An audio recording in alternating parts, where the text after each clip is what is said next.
You already knew something was wrong before anyone said a word, and you were right. You walked into the room. Nothing had happened yet. No one had spoken, no one had reacted. And something inside you shifted. Not a thought. A feeling. A certainty that arrived before your mind had any explanation for it. The air felt heavier than it should. A smile crossed someone's face and your body registered, before you could name what you were seeing, that the smile wasn't real. A colleague said "I'm fine," and the unspoken weight behind those two words settled in your chest like something physical. You looked around. Everyone else seemed completely unaware, laughing, talking, going about their day. And you were standing there, quietly carrying a feeling that didn't even start with you. If that moment is familiar, if you have ever walked into a space and already known something was wrong before a single word was exchanged, this video was made for you. This is not overthinking. It is not weakness. It is not something you need to fix. It is a real, measurable psychological phenomenon. Today we are going to explore what it actually is, why some people feel the emotional state of a room before anything is said, what is happening in your nervous system in those moments, where this ability comes from, and why, once you truly understand it, it becomes one of the most extraordinary things about who you are. Here is something most people have never stopped to think about. The human body communicates constantly. Before words, before tone of voice, before any conscious expression, the body is already transmitting. The tightness in someone's jaw. The way a person's shoulders draw slightly inward when a certain topic comes up. The microsecond flicker of emotion that crosses a face and resolves back into calm almost instantly.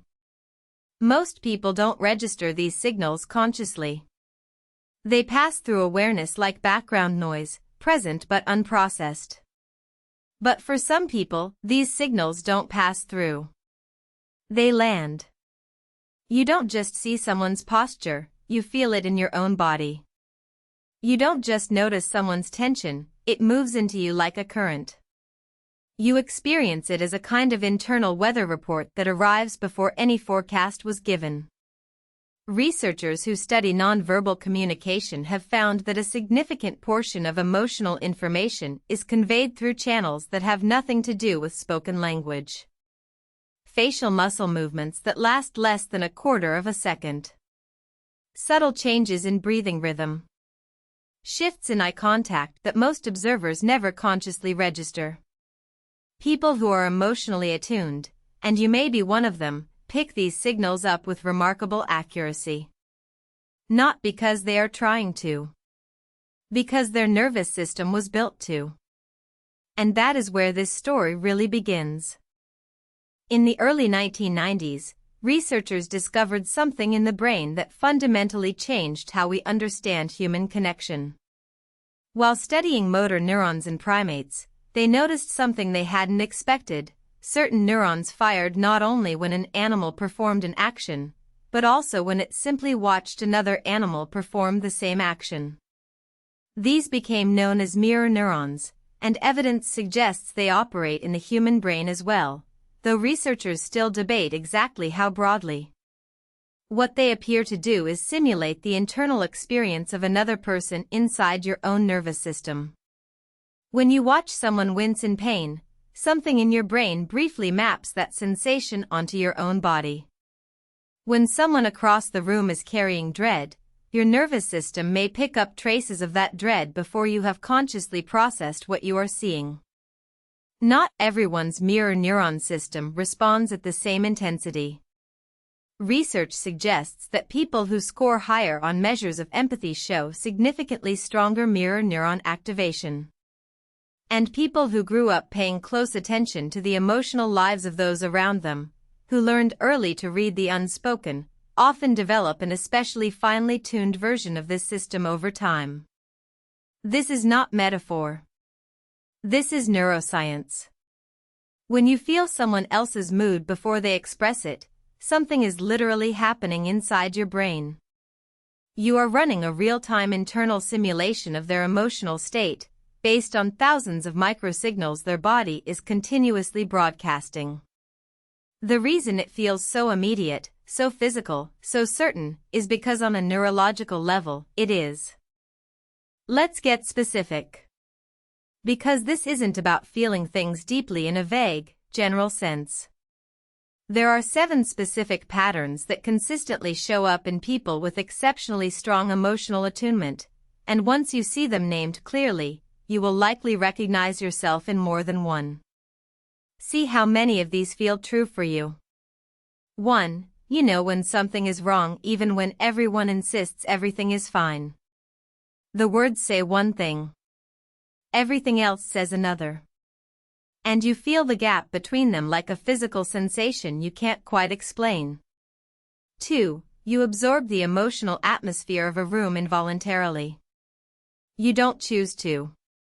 You walk in and the mood of the space enters you without permission. A room full of tension makes you feel tense.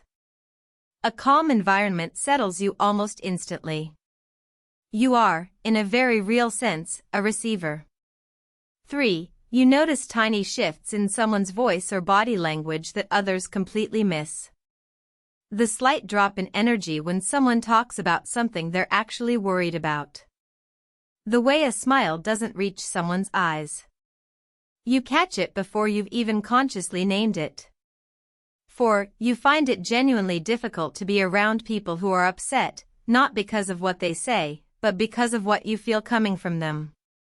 Their emotional state becomes entangled with yours in a way that can be deeply exhausting. 5. You sometimes feel emotions that don't belong to you, and only realize it later. You leave a conversation feeling inexplicably heavy or unsettled, and when you trace it back, you recognize that wasn't mine. That was theirs. 6. You are strongly drawn to authenticity and deeply uncomfortable around performance. When someone is displaying an emotion they don't actually feel, you sense the hollow space behind the performance almost immediately, and it creates a low-level unease in you that is hard to ignore. 7. You need real time alone after heavy social interactions. Not because you dislike people, you may love them deeply, but because you have been carrying the emotional weight of a room that no one else was even aware of. If you recognized yourself in several of these, that recognition matters. This is not a character flaw. It is not a label. It is a real, measurable aspect of how your nervous system works. And patterns like these have explanations. Emotional attunement at this level rarely appears from nowhere. For most people who experience it, there is a history behind it, and understanding that history changes the story you tell about yourself. One of the most well-researched origins is early environment. Children who grew up in households where the emotional climate was unpredictable, where reading the room mattered, where it helped to notice a parent's tone before the words arrived, often develop remarkably sharp emotional perception over time. You learn to pay attention. You learn to watch faces, to listen for the current beneath the words, to sense what was coming before it arrived. That capacity for close attention doesn't disappear when the circumstances change. It becomes part of how you move through the world, part of how you understand people, part of what makes you so perceptive in rooms where others notice nothing at all. A second origin is temperament. Research on what psychologist Elaine Aron called the highly sensitive person suggests that roughly 15 to 20% of the population is born with a nervous system that processes sensory and emotional information more deeply and thoroughly than average. This is not a personality flaw. It is a biological trait, one that appears in similar proportions across many animal species and has been shown to have genuine evolutionary value. A third pathway is lived experience. Some people develop deep emotional attunement through loss, through caregiving, through profound relationship, through simply having paid close attention to the human beings around them over a lifetime. However you arrived here, the result is the same. you process emotional information at a depth that most people simply don't reach. And that depth is not a malfunction. It is a form of perception, one of the most ancient and human ones we have. But a perception this finely tuned comes with a cost almost no one warns you about, and learning to carry it differently changes everything. Here is something no one tells people like you often enough: just because you can feel something doesn't mean you have to hold on to it. One of the most common experiences among highly emotionally attuned people is what you might call emotional accumulation, a weight that builds silently throughout the day, throughout a conversation, throughout a relationship. You walked in neutral. You walked out carrying someone else's unspoken grief, their suppressed frustration, their quiet fear. And it stayed with you for hours. Sometimes days. The problem isn't that you felt it. The problem is that you had no map for what to do with it. Because no one told you that this was something that happened to some people, that emotional permeability was real, that your nervous system was doing something uncommon, and that it required a specific kind of tending. When you don't understand what's happening, you tend toward one of two responses. You blame yourself, telling yourself you're too emotional, too intense, too much. Or you begin pulling back from people entirely, because connection has started to feel like a drain you can't control. Neither of those responses is the answer. The answer is understanding. Once you know that you are picking up genuine emotional signals from the people around you, that what you feel is real information, not distortion, not imagination, not weakness, you can begin to relate to it differently. You can feel it, acknowledge it, and then consciously decide what belongs to you and what you can set down. That boundary isn't about becoming less attuned. It's about using your attunement with intention, rather than being swept away by it. Let's close with something that matters. The world does not always treat emotional attunement as the gift it is. You may have been told you're too sensitive, too intense, that you feel things too much, notice too much, that you need to toughen up and stop letting everything affect you so deeply. That feedback shapes the story you carry about yourself. And for many highly attuned people, that story becomes one of deficiency, a quiet belief that there is something wrong with the way they experience the world. There isn't. What you have is a form of perception that allows you to read the emotional reality of a room, a relationship, a single glance, with an accuracy that most people simply don't have access to.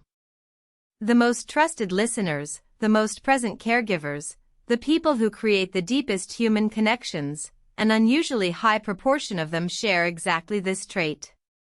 Not because sensitivity makes you fragile, but because attunement makes you genuinely present. You notice when someone is struggling before they find the words to say it. You sense when a relationship has shifted before anyone else acknowledges the change. You carry a kind of emotional intelligence that allows you to be truly with people in a way that changes how they feel about themselves, often without either of you fully realizing it. The challenge is learning to live inside that perception without being overwhelmed by it. And that is a skill, one that develops over time, with practice, with understanding, with the slow, patient accumulation of self-knowledge. You are not too much. You are not broken. You are a person whose nervous system is doing something genuinely remarkable. And once you stop fighting it and start understanding it, it stops feeling like a burden and starts feeling like exactly what it is, one of the most powerful, most human things about who you are. So here's what we covered today. First, your ability to feel other people's emotional states before they speak is a real, neurological phenomenon, rooted in your mirror neuron system and the depth at which your nervous system processes emotional signals. Second, it has origins in temperament, in early environment, in lived experience, and understanding those origins shifts the story from something is wrong with me to this is how I was shaped, and it makes sense. Third, the weight you carry is not always yours to keep. Feeling something deeply is not the same as being responsible for holding it forever. You can feel it, honor it, and then let it pass through rather than settle in. If any of this resonated with you, if you recognized yourself in what we explored today, I would genuinely love to hear from you in the comments. Tell me, what is one moment where you felt something in a room or in a person before a single word was spoken, and you turned out to be completely right? Those moments matter more than you know, and I read every single one.